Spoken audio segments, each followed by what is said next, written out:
Praise the Lord, hallelujah. ജീവനുള്ള ദൈവത്തിന്റെ വചനം അത് ഇരുതല വാളിനേക്കാൾ മൂർച്ചയുള്ള ദൈവവചനമാണ്.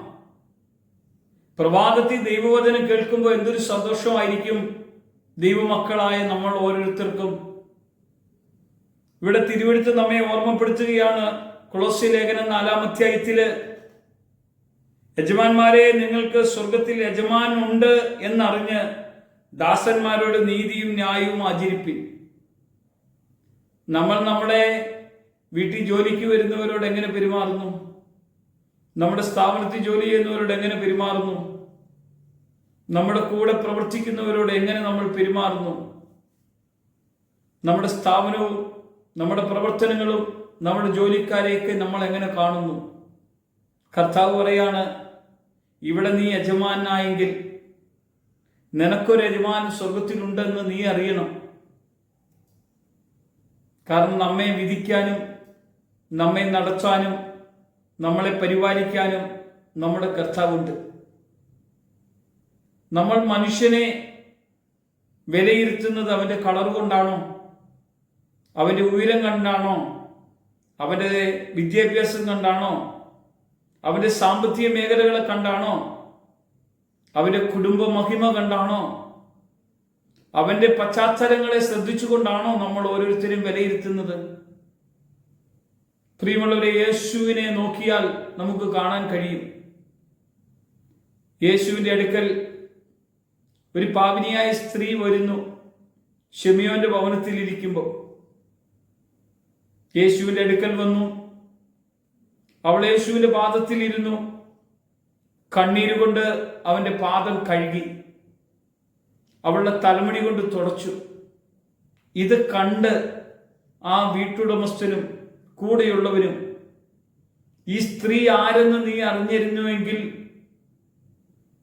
എന്നവർ തമ്മിൽ പിറുപിറുക്കാൻ തുടങ്ങിയപ്പോൾ യേശു അവരുടെ ഹൃദയവിചാരങ്ങൾ അറിഞ്ഞിട്ട് അവരോട് പറയുക, ഞാൻ ഈ വീട്ടിൽ വന്നിട്ട് നിങ്ങൾ എൻ്റെ കാല് കഴുകിയോ? നിങ്ങൾ എനിക്ക് ചുംബനം തന്നോ? നിങ്ങൾ എൻ്റെ മേൽ തൈലം പൂശിയോ? എന്നാ ഈ സ്ത്രീ ഇതെല്ലാം ചെയ്തില്ലേ? ഇതാണ് നമ്മുടെ ദൈവം, നമ്മുടെ കർത്താവ്. നമ്മുടെ ഹൃദയങ്ങൾ അറിയുന്ന ഒരാളുണ്ട്, നമ്മുടെ ദൈവമാണ്.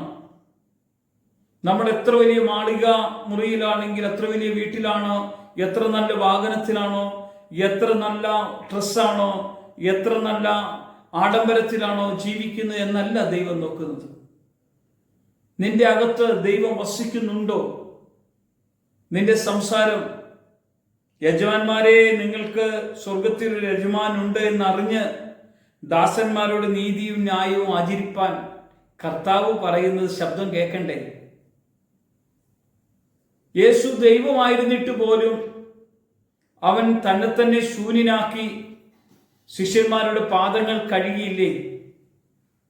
ഗുരുവും കർത്താവുമായ ഞാൻ നിങ്ങളോട് എങ്ങനെ പെരുമാറിയോ നിങ്ങൾ അതുപോലെ മറ്റുള്ളവരോട് പെരുമാറാൻ പറയുമ്പോൾ നമ്മുടെ ധാർഷ്ട്യമൊക്കെ ഒന്ന് മാറ്റി വെക്കണ്ടേ? നമ്മുടെ ജീവിതത്തിലുള്ള അഹങ്കാരമൊക്കെ ഒന്ന് താഴെ ഇറക്കണ്ടേ? നമ്മുടെ ബഹുമാനിച്ചയൊക്കെ ഒന്ന് മാറ്റി വെക്കണ്ടേ? നമ്മുടെ കൂടെ കർത്താവില്ലേ? കർത്താവുണ്ടെങ്കിൽ എങ്ങനെ പെരുമാറും?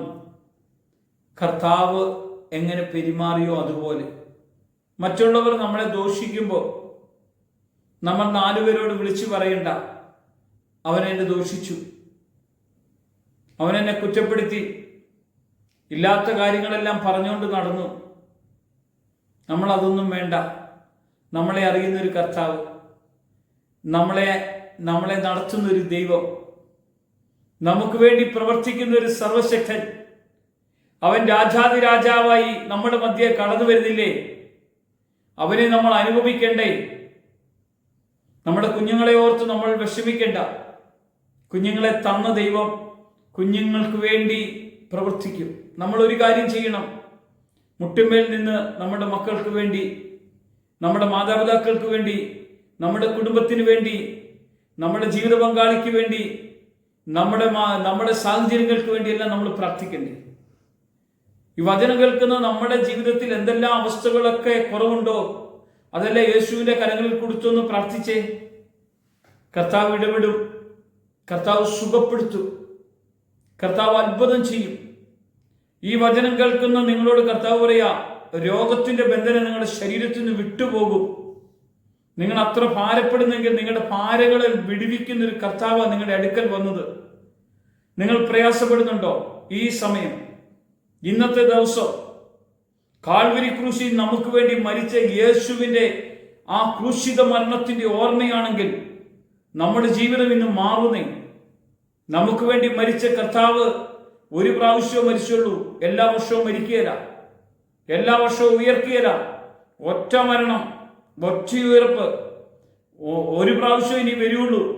നമ്മൾ അതിനു വേണ്ടി ഒരുങ്ങി പ്രാർത്ഥിച്ചോണം. ഒരു നിമിഷം നമ്മുടെ ഹൃദയങ്ങളെ ഒരുക്കി പ്രാർത്ഥിക്കാൻ. കർത്താവേ, സ്വർഗീയ അപ്പച്ച, നിന്റെ വചനത്തിന്റെ പൊരുളുകൾ ചുരുളുകളായിട്ട് എൻ്റെ ഹൃദയത്തിലേക്ക് അങ്ങ് ആത്മാവിൽ നിറച്ചു തരണമേ. എന്നെ ബലപ്പെടുത്തണം. എൻ്റെ ജീവിതം അങ്ങേയ്ക്കായി സമർപ്പിച്ച പ്രാർത്ഥിക്കുന്നു. അവിടുന്ന് എന്നെ ബലപ്പെടുത്തണം. യേശുവിന്റെ നാമത്തിൽ തന്നെ, ആമേൻ.